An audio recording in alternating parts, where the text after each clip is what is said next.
जो सहित मोर परिचय है से गोटे व्यक्तिगत काम मत सूचना दे से जो जानिले और से कार्यटी मत बेगुनिया तहसिल कार्यालय परिसरभुक्त था से जो जानले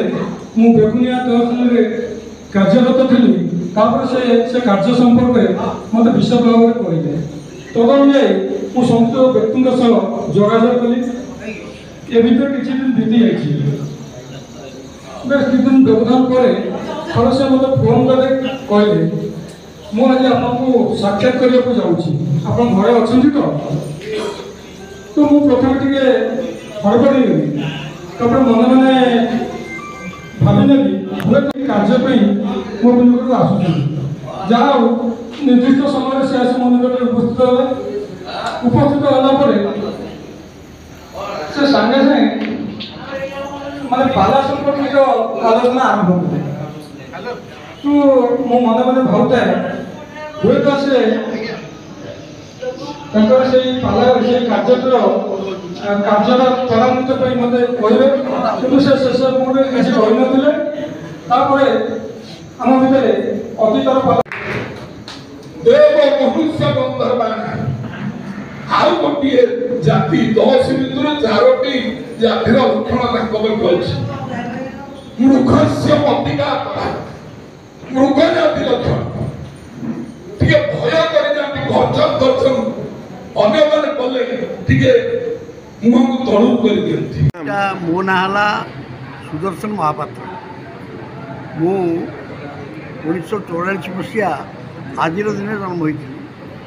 आज की मत 81 वर्ष है मु प्रथमे गोपबंधु हाई स्कूल बेगुनिया जो पाठ पढ़ुली क्लास 10 मुझे डॉक्टर हरिकृष्ण महताब थे चीफ मिनिस्टर 1960 मसीहा से मु पाला आरंभ करी से पाला को देखी से बहुत खुशी मत प्रोत्साहित करते तेणु पाला माने स्कूल सारिबा परे मु ICG कृषि महाविश्वविद्यालय पढ़ी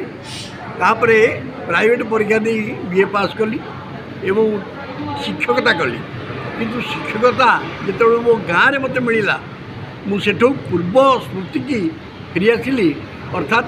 मु पुणी पाला आरंभ कली एवं से दिन ठार क्रमान्वये दीर्घ 64 वर्ष है पाला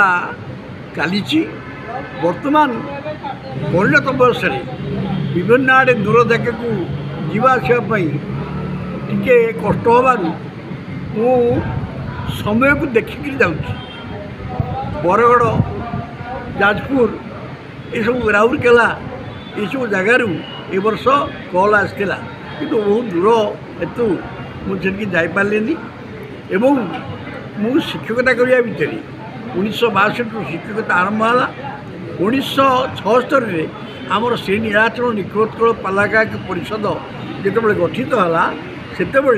मो गुरु मार्कंडेय बाहिनीपति गायक विशारद से तार सभापति रहिले एवं मो संपादक पद ग्रहण कली से दिन ठारू दीर्घ 42 वर्ष पर्यंत मु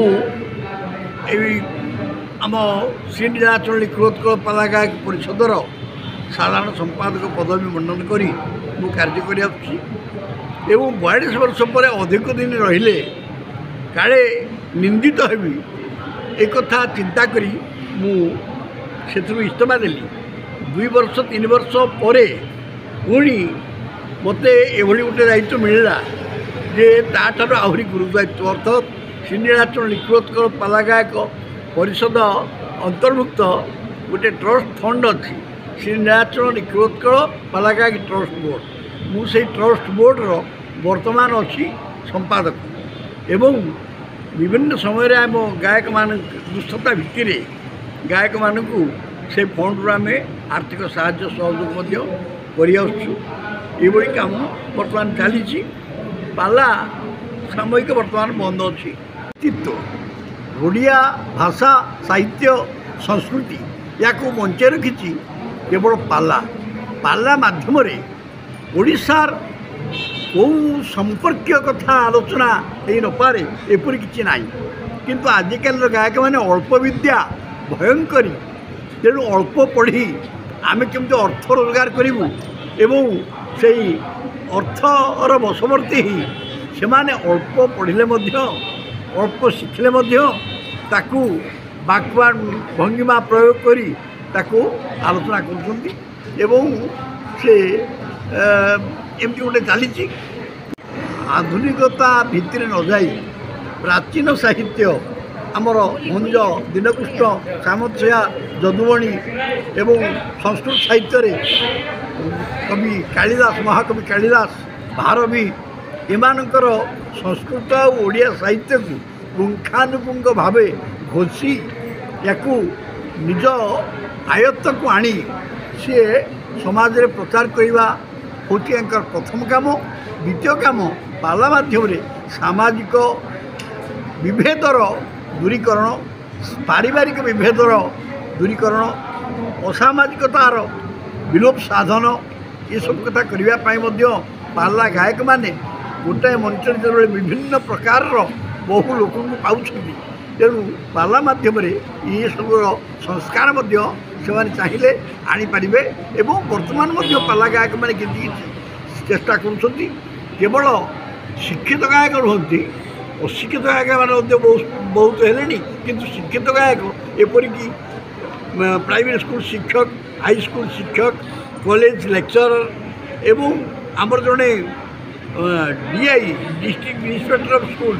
ସେ ମଧ୍ୟ ପାଲା ପରିବେଷଣ କରୁଥିଲେ। ବର୍ତ୍ତମାନ ଓଡ଼ିଶାରେ 4-5 ଜଣ ଅଧ୍ୟାପକ ମଧ୍ୟ ପାଲା ପରିବେଷଣ କରୁଛନ୍ତି, ବହୁ ହାଇସ୍କୁଲ ଶିକ୍ଷକ ମଧ୍ୟ ପାଲା ପରିବେଷଣ କରୁଛନ୍ତି। ତେଣୁ ପାଲାର ସ୍ଥିତି ବର୍ତ୍ତମାନ ବହୁତ ବଢ଼ିଛି, ପାଲାର ଆଦର ମଧ୍ୟ ସେଭଳି ବଢ଼ିଛି। ଆଗେ କେବଳ ଗ୍ରାମାଞ୍ଚଳରେ ଥିଲା, ଏବେ ସହରାଞ୍ଚଳରେ ମଧ୍ୟ ହେଲା। ବର୍ତ୍ତମାନ ତ ଝିଅ ଗାୟିକାମାନେ ମାନେ ଗାୟିକାମାନେ ବର୍ତ୍ତମାନ ବାହାରିଲେଣି ପାଲାକୁ ଏଭଳି ଭାବରେ ପ୍ରୟୋଗ କରୁଛନ୍ତି, ଏଭଳି ଭାବରେ ପାଲା କରୁଛନ୍ତି। ତାଙ୍କ ଆଗରେ, ତାଙ୍କ ପାଲା ଆଗରେ ତାଙ୍କର ସାଧନା, ତାଙ୍କର ଯେଉଁ ସ୍ୱର, ତାଙ୍କର ଯେଉଁ ବାକ୍ଭଙ୍ଗିମା, ତାଙ୍କର ଯେଉଁ ମାନେ ଲାସ୍ୟ ପାଠବତା, ୟାକୁ ସବୁ ଆମ ପୁରୁଷମାନେ ତାଙ୍କଠାରୁ ଗ୍ରହଣ କରିବା ଉଚିତ ବୋଲି ମୁଁ ଭାବେ। ସରକାରଙ୍କ ପାଖରେ ପରିଷଦ ଗଠନ ହେବା ଠାରୁ ଆମେ ଆମର ଦାବି ନେଇଆସିଛୁ। ବର୍ତ୍ତମାନ ବହୁ ଚେଷ୍ଟା ସତ୍ତ୍ୱେ ଆମର ଶ୍ରୀନିବାସ ନିଖୋଜ ପାଲାଗାୟକ ପରିଷଦର ଗୋଟେ ସ୍ଥାୟୀ ତାଲିମ କେନ୍ଦ୍ର ଇଏ ବର୍ତ୍ତମାନ ସ୍ଥାପନ ହୋଇଛି ପଞ୍ଚବଟୀ ବଜାର, ଆମର ଯେଉଁ ଜୟର ଶାସନ ପଞ୍ଚବଟୀ ବଜାରରେ। ବର୍ତ୍ତମାନ ସରକାରଙ୍କ ପାଖରେ ପ୍ରଥମ ଏବଂ ମୁଖ୍ୟ ଦାବି ହେଉଛି ଏଇ ରାଜଧାନୀରେ କୌଣସି ଏକ କ୍ୱାର୍ଟର ବର୍ତ୍ତମାନ ପାଇଁ ଆମର ଅଫିସ୍ ପରିଚାଳନା କରିବା ପାଇଁ ଆମକୁ ପ୍ରଦାନ କରାଯାଉ ଏବଂ ଯେଉଁମାନେ ଉପଯୁକ୍ତ ପରିଣତ ବୟସ 60 ବର୍ଷରୁ ଅଧିକ ଗାୟକ ବାୟକ ପାଳିଆ ଏମାନଙ୍କୁ ସବୁ ଭତ୍ତା ଯେଉଁ ପ୍ରଦାନ କରାଯାଉଛି ସେ ବର୍ତ୍ତମାନ ପୂର୍ବରୁ ଥିଲା 1200, ଏବେ କ'ଣ 1500-2000 ହେଇଛି ବୋଲି ମୁଁ ଶୁଣୁଛି। ଯେ ଚାକିରିଆମାନେ ଚାକିରି ଛାଡ଼ିବା ପରେ ପାଲା ଛାଡ଼ିଲେ, ଚାକିରି ଛାଡ଼ିଲେ, ପାଲାରୁ କମିଲା, ଚାକିରିରୁ କେବଳ ପେନ୍ସନ୍ ପାଉଛନ୍ତି ବୋଲି ସେମାନଙ୍କୁ ଆଉ ଭତ୍ତା